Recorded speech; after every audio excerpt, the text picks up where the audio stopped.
bienvenue, vous êtes sur Opale TV, nous sommes le mercredi 20 juin. Au sommaire de cette édition, la journée nationale du don d'organes. Nous ferons pour l'occasion une halte à Dunkerque.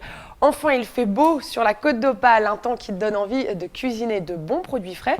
C'est pour cela que nous vous proposerons le portrait d'un maraîcher d'Ofkerque.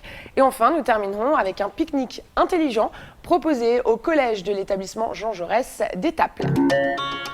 Aujourd'hui, c'est la journée nationale du don d'organes et pour l'occasion, le centre hospitalier de Dunkerque s'est délocalisé sur le marché pour expliquer l'importance du don. Un geste simple mais indispensable. Aujourd'hui encore, les dons d'organes sont trop rares en France, comme nous l'explique la cadre de santé de l'hôpital de Dunkerque. Là, actuellement, il y a 15 000 personnes qui sont en attente de greffe et malheureusement, on tourne autour de 9 000 dons par an, maximum. Donc, il y a beaucoup de personnes qui sont en attente et qui ne pourront peut-être pas bénéficier suffisamment vite d'un organe. On est vraiment en pénurie de greffons. En proportion, il y a beaucoup plus besoin de reins, mais en termes de chiffres, je veux dire, mais malgré tout, la pénurie est très très grande aussi pour les cœurs, par exemple, parce qu'ils sont rares. Aujourd'hui s'ouvre aussi le sommet Rio+20. Il célèbre le 20e anniversaire du sommet de la Terre qui a réuni en 92 les grands décideurs autour de la question environnementale. Des milliers de kilomètres plus loin, dans le Boulonnais, on se mobilise depuis des années pour préserver la planète. Le parc naturel régional des Caps et Marais d'Opale, avec le pays du Boulonnais, ont lancé en ce sens en 2010 un plan climat territorial, un plan d'action pour faire du territoire un exemple en termes de réduction de gaz à effet de serre et de préservation de la nature. 68 communes du Boulonnais ont participé au débat et quelques-unes ont déjà mis en pratique ces réflexions. Un diagnostic est établi pour déboucher ensuite sur un bilan carbone, un outil indispensable pour le pays du Boulonnais, comme nous l'explique son président, Martial Herbert. Le bilan carbone va pouvoir mesurer et mettre le doigt sur les domaines, sur les secteurs où il y a certainement des efforts à faire et des efforts à faire pour les collectivités, mais aussi pour les particuliers, parce que je pense qu'à travers le problème de l'habitat, la diminution, je dirais, de la facture énergétique, elle peut avoir des implications très, très fortes pour les familles, pour les particuliers, et si en même temps on fait diminuer les gaz à effet de serre, tout le monde sera gagnant. Le droit pour tous, c'est un peu l'idée de cette journée organisée par la Maison de la Justice et du Droit à Dunkerque. C'est une première dans la cité de Jean Bart. Avocats, notaires ou encore huissiers étaient à la disposition d'un public souvent intimidé lorsqu'il s'agit de parler justice, freiné par un certain nombre d'a priori. Comme ils le font tout au long de l'année, les professionnels du droit ont gratuitement proposé leurs services. Une manière aussi de démystifier l'un des droits régaliens par excellence. C'est vrai qu'avec cet empilement des lois, des décisions de justice, les gens parfois sont complètement perdus, sont complètement désorientés. Et le but de cette journée, c'est effectivement de pouvoir en quelque sorte les aider à essayer un petit peu de comprendre certaines difficultés juridiques qu'ils peuvent rencontrer dans la vie de tous les jours, qu'il s'agisse par exemple de problèmes liés au droit du travail, de problèmes de surendettement, de problèmes de logement. Cette journée, elle doit permettre effectivement de renseigner les gens et en quelque sorte de les aider. C'est vraiment de la justice de proximité.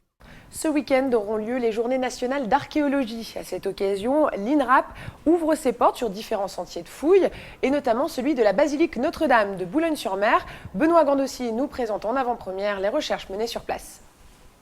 C'est à l'occasion de sa restauration que la crypte de la basilique Notre-Dame de Boulogne-sur-Mer fait l'objet de fouilles archéologiques préventives. Nous sommes en fait dans le cimetière médiéval et moderne de l'ancienne basilique Notre-Dame, l'église médiévale. Donc on est ici sur ce qu'on appelle un ossuaire, donc qui rassemble les corps qui ont été réduits au fur et à mesure de la vie de ce cimetière qui fonctionne du XIIe siècle jusqu'à la fin du XVIIIe. Dès son entrée, le visiteur se retrouve face à face avec des tas d'ossements qui permettent aux chercheurs de mieux connaître la population boulonnaise du passé.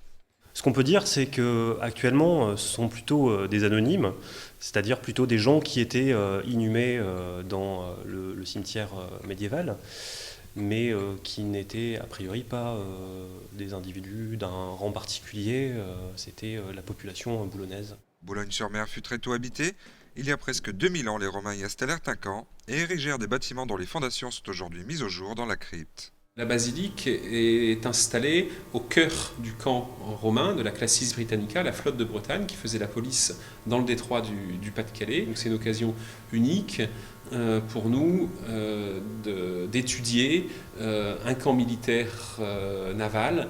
Initiés en 2011, les fouilles archéologiques menées depuis dans cette crypte ont permis d'améliorer les connaissances du passé de Boulogne-sur-Mer, qui avant d'être le premier port de pêche français du XXIe siècle, fut le centre des échanges avec l'Angleterre dès le 1er siècle de notre ère. La ville d'Arques tisse un peu plus sa toile sur le net.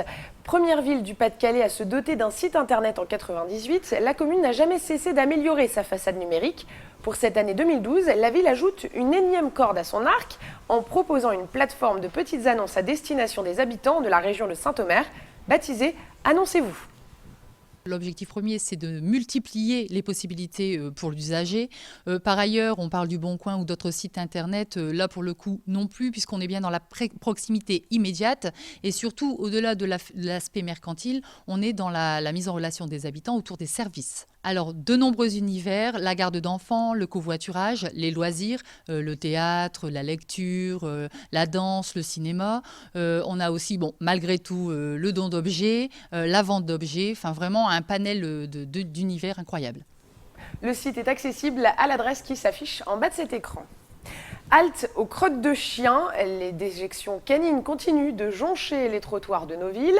À Calais, pour lutter contre ce fléau, les agents de la police municipale et les agents de stationnement ont distribué des flyers ces dernières semaines pour rappeler la loi aux citoyens. Les Calaisiens en ont marre de devoir zigzaguer sur les trottoirs pour éviter de se souiller les semelles. Et même les propriétaires de chiens, premiers concernés, admettent volontiers le problème. C'est vrai que c'est pas très propre, surtout quand on marche dedans, c'est embêtant.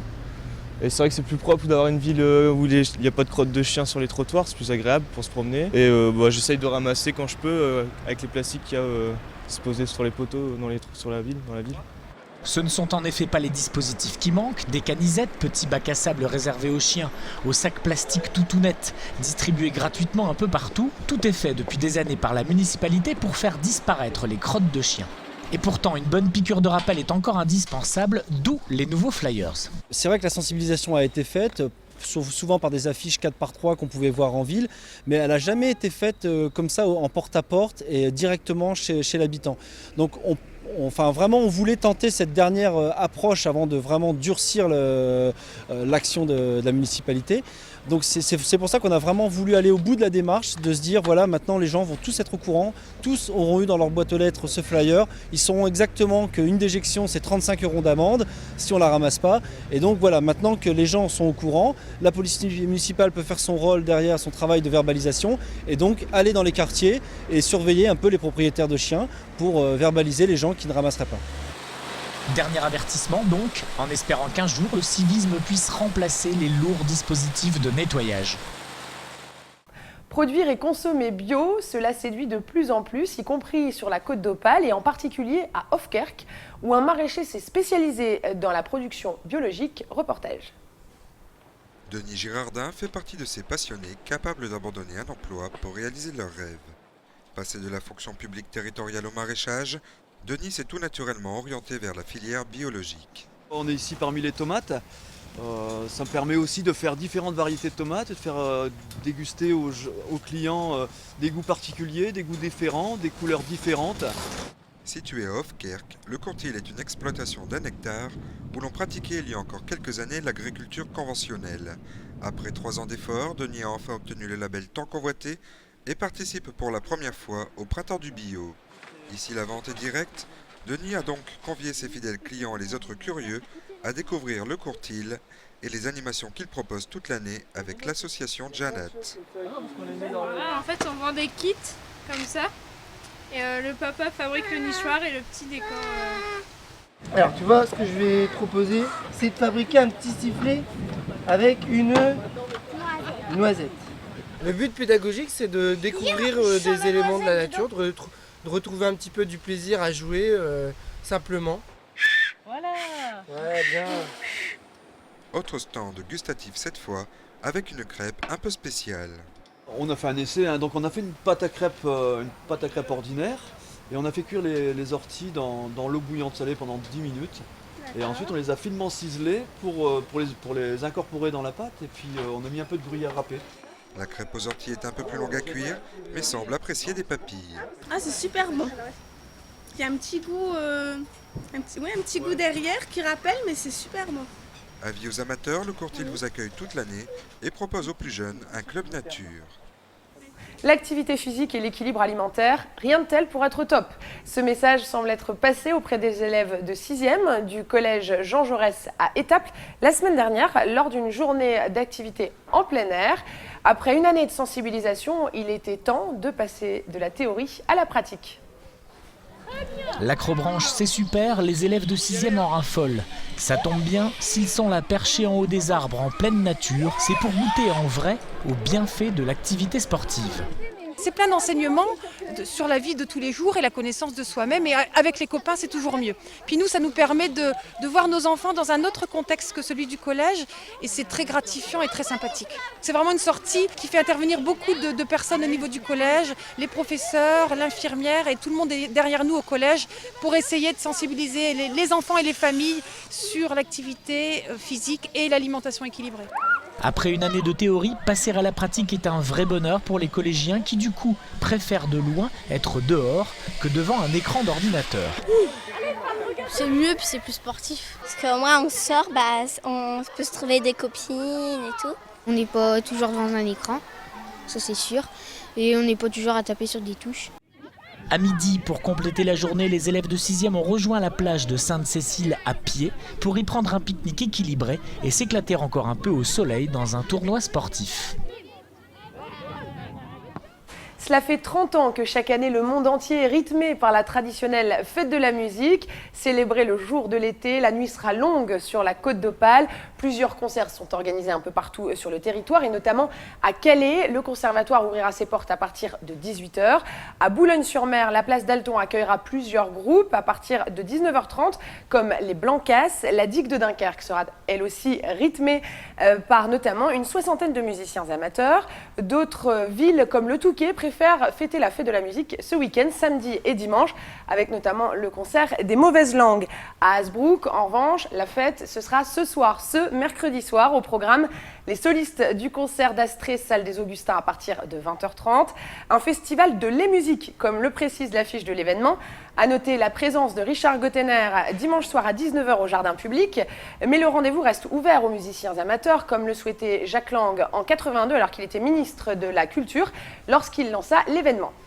Bien entendu, on reste dans le principe de la fête de la musique. C'est d'abord une rencontre de tous ceux et celles qui font de la musique à Hasbrouck, en pratique amateur essentiellement. Donc ça regroupe les élèves de l'école de musique, ça regroupe les scolaires avec les rencontres chantantes, ça regroupe les associations musicales de la ville, ça regroupe les chorales de la ville, ce qui ne nous empêche pas d'inviter des chanteurs extérieurs, comme par exemple Richard Gottener.